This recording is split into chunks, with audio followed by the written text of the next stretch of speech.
I think part of why franchising is so successful is because you get corporate executives a lot of times that have been successful.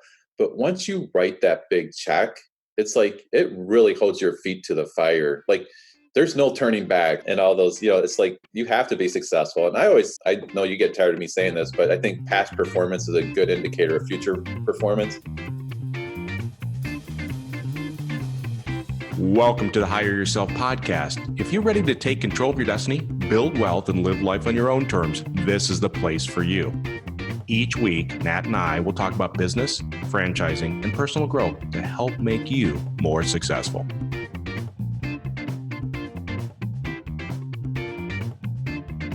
All right, Nat, I'm super excited for today's podcast. I was thinking about, okay, what are we going to talk about? And I had a candidate ask me a question yesterday, and I thought this would be a great topic, right? So the candidate I'm talking to them, they go, well, why would I, if I'm looking at franchise, why would I use a franchise consultant? I thought to myself, oh wait, we've got a lot of work to do. Let's talk about why you need a franchise consultant to kind of help you through the process of investigating franchises. You want to talk about that today? Yeah, let's talk about it. I think franchising, it's definitely like exercising a new muscle. Like it's something people never have done. They're going to be, it's going to take a lot of time and work to kind of strengthen those muscles and understand all the jargon. How do you like when people come to you? What's usually their mindset? What do you see? Well, a lot of executives, right, that are in career transition or they've got a lot of pain and they're trying to figure out what their next path is. And it may be a combination of another executive role in a franchise, or it might be just escaping the corporate world or putting a plan in place to be able to do that. I think the hard thing is that when you've been in the corporate world for 20, 30 years, you really have no experience of investigating franchises. And there's a lot of noise out there. You'd agree. There's a lot of noise, a lot of people talking about franchising, and there's over 3,800 franchise companies out there today. So how do you find the right franchise or the right match? Yeah, I feel like a lot of people sometimes they're driving around in their car and they see things like Chick-fil-A or there's this Andy's custard or just things that kind of hit their top of mind awareness because they actually see the locations and they're like, this looks like it's being successful. And so then, next thing I think they do is then go to the website and kind of type in, how do I franchise XYZ franchise, and put in like, hey, give me a call. I want to learn about franchising. I've had guys before, they're like, oh yeah, I put in for Chick-fil-A or some of these other ones, and they're hoping to get a phone call back. What they don't know is that there's, 10,000 guys in front of them. And at that point, I don't know how rapidly they're trying to expand. Well, if I've always kind of said, if you know the name of a franchise concept, then you probably already missed the opportunity where you live, right? That's Yeah. just kind of the way it works. So let's kind of, there's different ways. So I think a lot of people today, everybody Googles stuff, right? So Yeah. I'm thinking about investing in a franchise. I Google franchising, and there's all these sites that list all these different franchise concepts, and you can put your information in, right? And they're nice. They can give you some information, but there's a price to be had with it, right? Because basically they got your information and now Yeah. you're on a list and your name can be sold and stuff like that. So when you're done, most likely you want to get rid of your phone number, your email address, because you're just getting hammered. So sometimes that's a good way to do it, but maybe there's a better way where, to your point, where you identify something you like and you can contact the franchise company directly. Do you remember, I don't know if it was like 15 years ago, that old Lending Tree commercial that was on TV?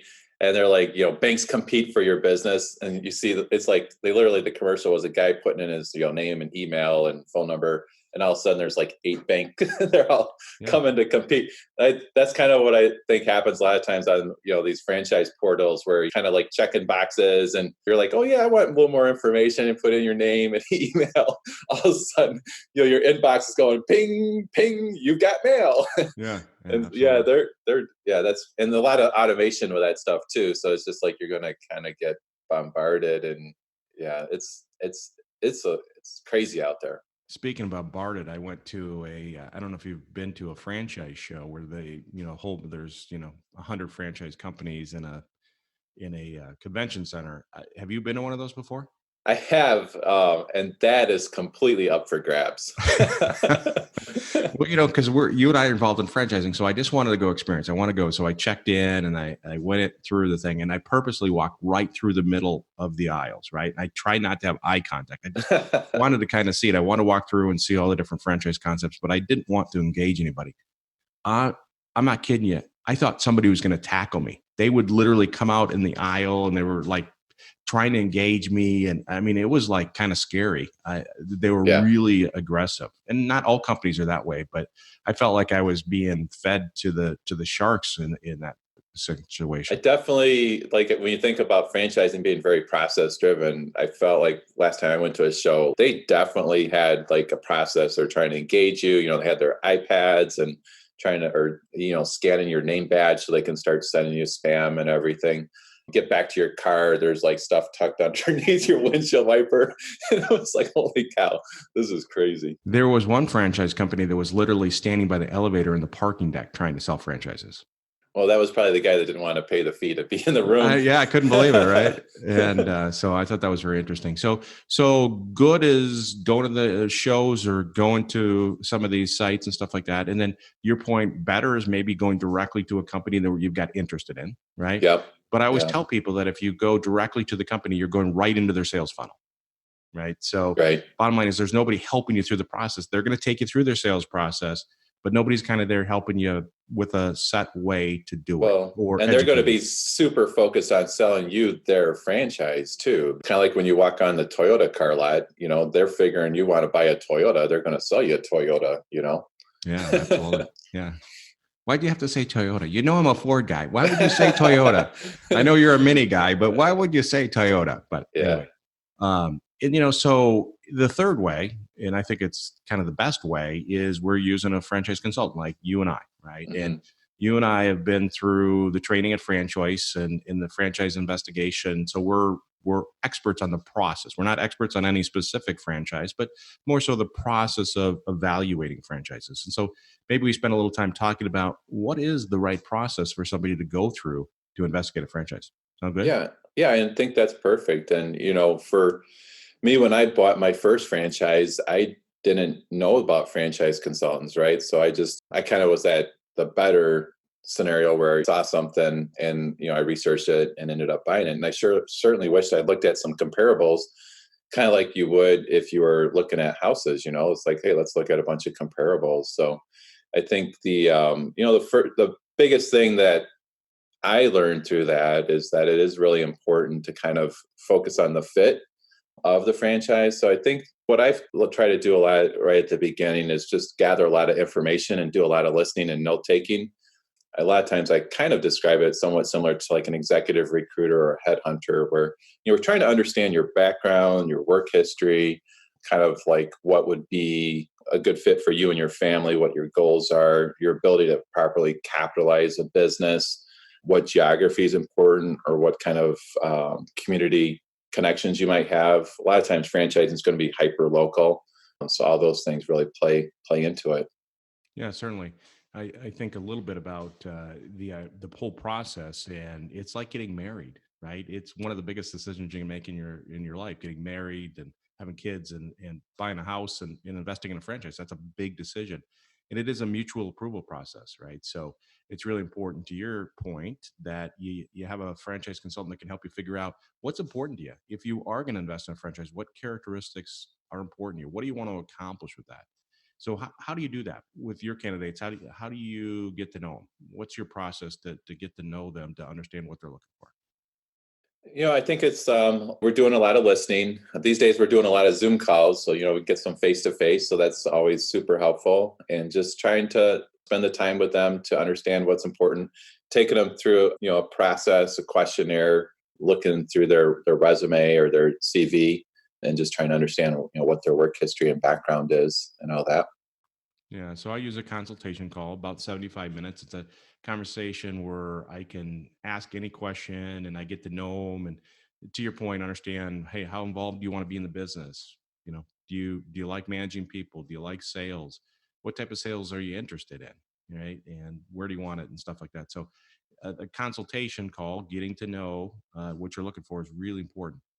So, okay, so you got an inventory of what you're looking for, right? And then the idea is a franchise consultant can't do the due diligence for you, but they can go help find franchises that may align with what you're looking for, right? And connect you with them. So they're in many cases not selling franchises, but more so a connector. So you take an inventory, you do your consultation call. Then what do you do next with your candidate? We generate like a franchise model, so kind of our core assumptions of what we're kind of working together, like what I'm pulling out of you as the candidate, what I'm hearing. So then we'll write up that franchise model just to kind of for confirmation of those assumptions. And then once we kind of have that hammered out, then I always go and do a custom territory check. Once we figure out the brands and the capital investment and what would be a good fit, then what we have to do is, there's 3,800 franchises. So we have to start figuring out what the forks in the road are and narrowing that down and ultimately try to end up with 3 or 4 franchises that might be a good potential fit. Yeah, and I think the nice thing is you and I are involved with franchise, right? We're affiliates or part of the franchise network. And the good thing is they've been around for 20 years and they've been screening franchise companies. So they're very good at screening franchise companies. So we have the benefit of leveraging the franchises that they've screened Yeah. and making sure that they then align with what our candidates are looking for. All right, so you've basically done your consultation call, you've written the model, you went and looked for franchises that align. Okay, so then what do you do next? The next meeting or phone call is actually my favorite one. I call it the franchise introduction call. So that's where we kind of will share the specific companies that I've been able to find and also kind of why I think they might be a good fit for you as a prospective franchise owner or buyer. So we just take like a 30,000 foot level view and, kind of hit the high points and explain. Just an executive summary, right? Yeah. Just a high level Yeah. overview. You don't give any kind of numbers or Yeah. anything else. Just a high level overview of the Yeah, franchise. it's kind of Excellent. like if you're looking to be semi-absentee manager run type business, then there's, certain businesses that are going to kind of meet those criteria. Or if you're looking to be more hands-on, there's businesses that are going to meet those. So just kind of like fitting those together and explaining my thought process and getting you connected. And then the next step is actually for the franchise companies to reach out to you directly for a one-on-one phone call or Zoom meeting these days. And then just, kind of get you connected, get you talking. It's kind of like a first date, basically. We are talking about that mutual elimination a little earlier. It's every call is kind of like a first date, and if things go well, thumbs up. Let's schedule the next phone call. Usually, I tell people you can expect to talk to the franchise companies once per week, and they usually give you a little bit of homework in between. Yeah, I think the franchise investigation process that we use, right? It generally it goes anywhere. We'll call it 8 weeks. It could be 4 weeks. It could be 12 weeks. It doesn't matter. It's the process you go through. So, the first big step when somebody's connected to a franchisor is the introduction call, right? And to your point, that's the first major call out of 4 major steps, where literally you get to know the franchise concept a little bit more. They give you a more detailed description. They certainly answer your questions, and the number three is that it's the relationship side, right? They're trying to decide, hey, are you going to be a good franchisee for us? And you're trying to decide, hey, do I want to be partnered with them? And so the introduction call is, to your point, almost like a first date, job interview, right? Yeah. We got to be engaged, we got to be on time and stuff like that on both sides because it is a mutual approval process. All right, so somebody goes through this first call and they go, oh, I still like this concept. It's still interesting. What's the next step in the franchise investigation process for somebody? I find it varies a little bit from franchise to franchise company, but a lot of times what I see is they'll send out their franchise disclosure document, and a lot of times they'll call it the FDD. So they'll send out the franchise disclosure document. I always tell my guys, don't get too stressed out or overwhelmed about that. Usually it's a 200 or 300 page document. The cool thing about franchising is it's heavily regulated by the Federal Trade Commission, and every franchise every year has to file this disclosure document. So that kind of gives you and me as consumers protection. So in there'll be like an item 7 that talks about the startup costs. There'll be an item 19 that may or may not have earnings claims or some numbers in there. So there's all kinds of good stuff in there. Yeah, 23 items. And again, they're over a couple hundred pages long. And What I tell people is when you're looking at three franchise concepts, don't try to read them cover to cover, right? Now, when you narrow it down to one, then you have to read them cover to cover. So it is an important document. They're going to want to review it and answer any questions that you have, but they are overwhelming, right? But they are designed to ensure that you're an informed investor. Yeah. There, even in there, there's an addendum that has a list of every franchise owner in the system. So, you look at like McDonald's is a pretty thick document. Yeah. So there's lots of tools in there for you to kind of start to do some research. But I think, again, it's kind of like, focus on the fit at the beginning, see if it's something that you might be interested in doing. I always kind of feel like I always kind of smile. I'd like for me, the fun part of this is bringing franchises that maybe somebody would have never thought about. And then them being, I always check to make sure they're open minded, but assuming they're open minded, I always try to throw in at least one or two that maybe kind of outside the box they maybe never thought about. And it's just the fun part for me is then a week later, I have a phone call, coaching call with them. Hey, how'd your calls with the franchisors go? And it's makes me smile every single time. They're like, I never thought I'd be interested in this, but I really liked it. Yeah. So it's just Yeah. like it's a fun. I think those overview calls and just kind of starting to get into the nitty gritty is a fun process. Yeah, absolutely. And I think I agree with you, right? I always ask people to keep an open mind because the one that you go, I don't know about that one. A lot of times is the one people invest in. Yeah, So you do have to keep an open mind. All right. So you get through the FDD. The third big step, as we know, is validation, right? And this is the time to talk to existing franchisees without the franchisor present, right? It's to me, it's the most important part of the process. yeah, This is where the rubber meets the road. This is where you find out if franchisees are happy and if they're making money, yeah, right? And validation is done in two primary ways. So the first way that you can use in terms of validation is a lot of franchisors do group validation yeah. calls, right? So they'll have one franchisee on the phone and anybody can call in. Any candidate that's interested can call in. And this is super efficient because the franchisee only has to do one call instead of 15 calls. It's efficient from the candidate standpoint because they get their questions, but they also get the benefit of listening to other people's questions. And the franchisor likes this because some of them will record the calls and say, hey, Pete, here's 3 prior recorded calls and call in every Tuesday for a live one. So it's a very efficient way. But the second way is my favorite way, and those are one-on-one calls, right? And that's when you get the list of 5 or 35 franchisees, and you can call anyone you want and as many as you want. But the idea is these are one-on-one calls, and I find them to be much more personal. And if you can build rapport, you can really kind of dig in and get some great information. There's a lot, like I said, there's a lot of tools and resources. I always try to tell my guys, talk to as many franchisees and do as many validation calls as you can. I like what you said about that's where the rubber meets the road. You can, if you can establish some rapport with some of these guys, I mean, they'll be pretty open with how they're feeling about the support from at the corporate level or ongoing support, how they like the marketing, the website, call center, like all that stuff you can get them talking about. So there's really a lot of tools for people to be able to do the research.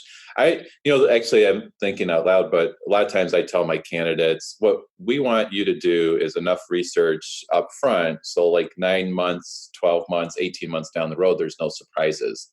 And really the way you do that is by doing these validation calls. Right. And some people only need to do 3 and others need to do 15. Mhm. Right. And that depends. Did you do validation calls when you invested in your franchise? Whew, that is a really good question. I was 29 years old, and seems like it was a long time ago at this point. I don't think I did. I wasn't really coached. So what I did was I reached out to the franchisor directly and going through that sales process. I remember this disclosure document, and then I hopped in my car, went to Dayton for Discovery Day, which we can talk about, and then basically, and actually, I think yeah, and then pretty much, yeah, I don't think I did do any validation All calls. right. So the benefit of having a franchise consultant is they would have kind of told you, hey, First you got to do validation, right? 100%. Yeah, So 100%. yeah. Yeah. All right. All right. Perfect. All right. So you do the validation, and again, that's the I think the most important part. The last big step in the process is the discovery day, which you were just mentioning, Hmm. right? So you're feeling good about a franchise company, they're feeling very good about you, and they invite you out to the corporate headquarters prior to COVID-19. And so you go out there and it's your chance to meet the leadership team and meet the support staff and see the operation. So like when my wife and I were looking at the junk removal franchise, we actually went out to San Francisco, got to meet the leadership team and spent part of the day in a junk truck. My wife did not much like being on a junk truck moving junk, but the idea was is that this was more about the relationship side, the discovery day, than it is about getting a whole bunch of new information, right? Oh, It's for more sure. about, is this a good match from a standpoint? I think of it like you kind of get to see what you're investing in or buying, because when you go for Discovery Day or on Discovery Day on Zoom these days, but you get to see like, okay, these are the guys that do the social media. This is the CFO, and so you kind of get the tour. You get to meet all the people. This is the real estate team. With franchising, it's kind of fun to have a team that's helping you hit the ground running. And so it's important to really take the time and invest in that before you write that big check. Right, because that's what you're paying for, right? You one, want to validate the business model, Yeah, right? Number two, you want to validate the support. 100%. So you're going to be paying a royalty for that each month, a percentage of your revenue or whatever it may be. Yeah, That's the point. All right, so those are the 4 core steps, and again, you can do those in 4 weeks. You can do it in 12 weeks. It's really your process, right? It's the individual candidate as they go through it. It's their process to do it the way they want to do it. All right. But there are other little steps in between, right? And I think you mentioned that earlier. Like some franchise companies, one of the steps is a unit economics call, right? They take you through kind of in a way in which is compliant, of tell you about how financially you can do kind of in a backwards way. yeah, Yeah. yeah, for sure. Real estate call, marketing call, unit economics call. Got to get all these. Some make you take a personality test. Yes. Well, that's I actually probably would have. that's probably a pretty good idea, actually. I don't know. I probably would have flunked it. Yeah. So, but seriously, so lots of other little steps from that point, and then so you go through these, and you get to the point where you've done all the steps, right? You got all the information, and then it comes down to making a decision. Yeah. And that's where we both know that you were going to get a lot of data. You're going to get 60, 70, 80, 90% of the data. You're never getting 100%. And you may like the franchisor, they may like you. You might think this is a great potential match. And you have to make that decision to invest your hard-earned dollars into this business. And you still only have 70, 80, 90% of the data. Yeah. And you have to make a calculated decision or a leap of faith to invest in the business. And this where it creates fear and anxiety. And I'm sure you see it all the time. I see fear and anxiety all the time. Yeah. Yeah. I also, on the other side of, that, I see that once somebody makes a decision, just that huge weight that comes off their shoulders, it's so empowering to, make that decision and take control, know what your next steps are in life. And for me, I remember, making that decision and going to, going back to Dayton for training and everything, and coming back. We had 3-ring binders back then. There were computers, but it wasn't like it is today. So we had, came back well. You're aging yourself. I know. Came back with a 3-ring binders and a phone number for like, hey, if you have questions, call this. It's like your next chapter in life, and it's exciting. Yeah, it took me a little bit more work to do that. When it comes to big decisions, whether it's getting married, or I had a hard time with that. Yeah. My wife would attest to it. But writing that big check, I mean, I didn't sleep well for 3 nights. I mean, there was a lot of anxiety. But how did you feel after it was all signed, sealed, and delivered? It was great. I mean, I was ready for the next step, because that was something. It was a dream, and I was moving forward with my dream to take back my life. So I think part of why franchising is so successful is because you get corporate executives a lot of times that have been successful, but once you write that big check, it's like it really holds your feet to the fire. Like, there's no turning back, and all those, it's like you have to be successful. And I know you get tired of me saying this, but I think past performance is a good indicator of future performance. And, the guys that we work with typically have been very successful. And I think, writing that huge check is hugely motivating. You're going to recoup that investment and build your a legacy for your family, right?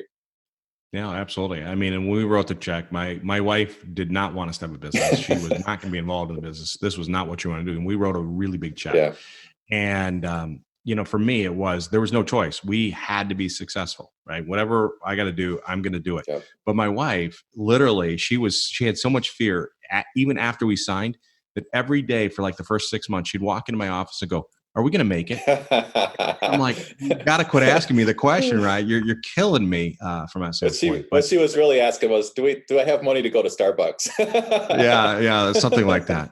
But I think the idea is that when you get into it, you leverage your great business acumen that you've gained over the years from those corporate jobs, right? Because we can have a lot of responsibility in the corporate world, and our leadership skills, and we take a franchise system, a model, and we leverage that model and our experience and our leadership skills, and we go drive and build the business. Yeah, I think at the end, it's always going to be a little bit of leap of faith, but you're kind of betting on yourself, and then also on the process or the research that you did on your business. Let's take that a step further, right? So a franchise, it can be the best model in the world, right? But if you don't follow the system, Mm-hmm. right?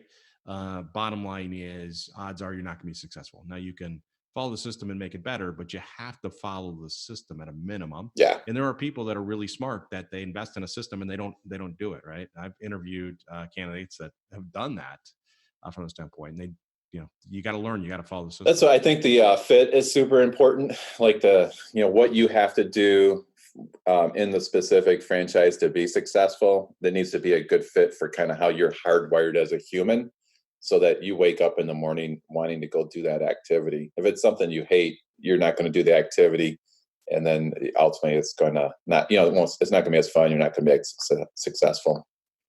Yeah, sometimes I recommend to my candidates to go spend the day in the life of Totally before they invest. Yeah, job shadow. Spend a day. Yeah, and I think that's a pretty good idea to do that. That's a great idea. I love that. One of the other things we talk about is that as a franchisee, you're going to have to adapt and change, right? So things never go exactly the way you want it to go, right? And as an entrepreneur, one of the core skills that you have is you have to adapt. You have to make it work. Whatever you have to do, you have to go out there and adjust and make it happen. Yeah. Irregardless of what it is.